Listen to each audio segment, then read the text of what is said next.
और मैं आपको एक चीज और बता दूं जो आपको मेरी ही जिंदगी से सीखना चाहिए कि मैंने 6 ही महीने पढ़ाई करी है ना, लेकिन उन 6 महीने के दम पर मैंने 12 एग्जाम्स निकाली है, 12 एग्जाम्स, है ना। उसमें से एक एग्जाम का उदाहरण मैं आपको जरूर देना चाहूंगा। एक एग्जाम था national housing bank assistant manager, है ना। उस समय उसकी सैलरी लगभग 50-60 हजार थी। रिजर्व बैंक का वो यूनिट है, आप कभी इकोनॉमिक्स में पढ़ोगे उसको। पूरे भारत में 13 वैकेंसीज निकली थी। कितनी? पूरे भारत की, मध्य प्रदेश की बात नहीं कर रहा हूं, ऑल इंडिया 13 वैकेंसीज, 13 वैकेंसीज। 2013 में उसका नोटिफिकेशन आया था। उस समय अपन तो फुल फॉर्म में थे, फॉर्म तो भरना है ना, चाहे एक वैकेंसी आए चाहे 13 या 1300। मैंने फॉर्म भरा, उसका प्रीलिम्स मुंबई में हुआ, निकल गया। मेंस दिल्ली में हुआ, निकल गया। इंटरव्यू दिल्ली में हुआ, वो भी निकल गया।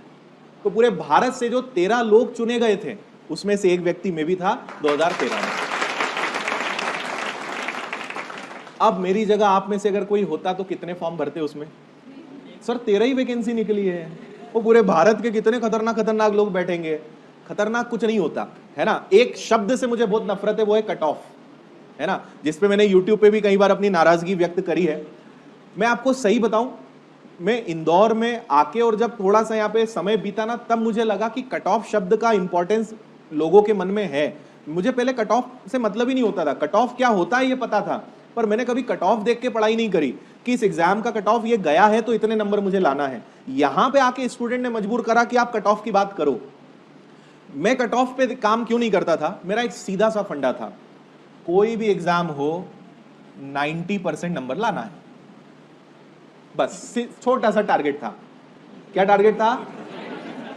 कोई भी एग्जाम हो 90% नंबर लाना है। 100 नंबर की परीक्षा है, 85 मतलब 85-90, 85 नंबर या 90 नंबर ले आओ। 200 नंबर की परीक्षा है, 170-180 नंबर ले आओ और मस्त चैन की नींद सो, कोई दिक्कत नहीं, आपका सिलेक्शन होगा ही होगा।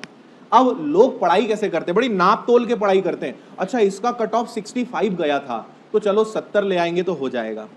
मेरा मतलब यह है कि 70 के लिए भी उतनी मेहनत करनी है जितनी 90 के लिए करनी है, कोई फर्क नहीं है।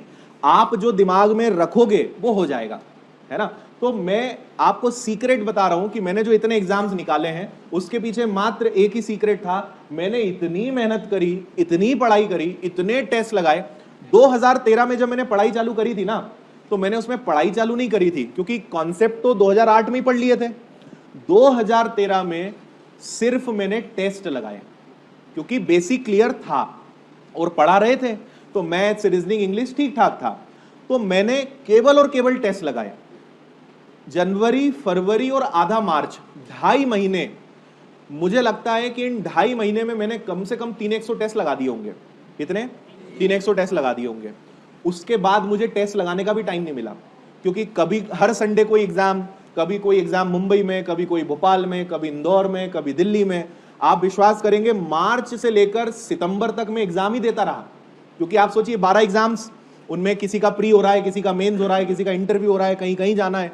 एक स्थिति मेरी ये बनी थी, एसबीआई पीओ का इंटरव्यू, मान लो आज कितनी, 27 तारीख है। स्थिति ये थी कि 27 तारीख को एसबीआई पीओ का इंटरव्यू शाम को भोपाल में है और नेशनल हाउसिंग बैंक का इंटरव्यू 28 तारीख को दिल्ली में है। ये स्थिति थी, प्लेन से तो जा ही नहीं सकते, सक्षम ही नहीं थे। तो यहां बहुत रिक्वेस्ट करके भोपाल में मैंने फटाफट इंटरव्यू कराया। 7 बजे ट्रेन थी, हालांकि उन्होंने रिक्वेस्ट नहीं मानी, इंटरव्यू आखिरी में ही हुआ। फटाफट स्टेशन पहुंचे, ट्रेन पकड़ी, सुबह सुबह दिल्ली पहुंचे और वहां 8 बजे रिपोर्ट करना था, वहां पहुंच गए। ये स्थिति भी बनी थी उस समय पे मेरी कि भाग दौड़ चल रही है। तो 2.5 महीने टेस्ट लगाए, उसके बाद पढ़ने का बहुत ज्यादा समय ही नहीं मिला। पर वो जो मैंने एक काम करा वो ये कि किसी काम को इतना कर डालो कि मतलब वो अपने आप में एक इतिहास बन जाए और आपको खुद पे प्राउड, आपको खुद को प्राउड फील कराना चाहिए। आपको खुद को अपने कंधे पे थपथपाना चाहिए कि वाह यार बहुत बढ़िया काम किया, है ना। खुद को सेटिस्फेक्शन मिलना चाहिए। तो वही काम मैंने करा और मेरे दिमाग में एक ही था कि इतने टेस्ट लगाना है कि कुछ ऐसा हो ही ना परीक्षा में जो अपने से ना बने। तो ऐसा कुछ नहीं होता था जो ना बने, लेकिन कॉम्पिटिटिव एग्जाम्स में समय इतना कम दिया जाता है कि 100% करना बहुत कम लोगों के बस की बात है, शायद ही कोई कर पाता होगा। और पेपर बनाया ही ऐसा जाता है कि आप पूरा नहीं कर पाओगे, है ना, उतने कम टाइम में। और व्यापम इनका लेवल तो फिर भी कम है। आप एसएससी या बैंक का लेवल देखोगे तो बहुत ज्यादा है, उसमें अगर 80% 90% मार्क्स लाना बहुत बड़ी बात है।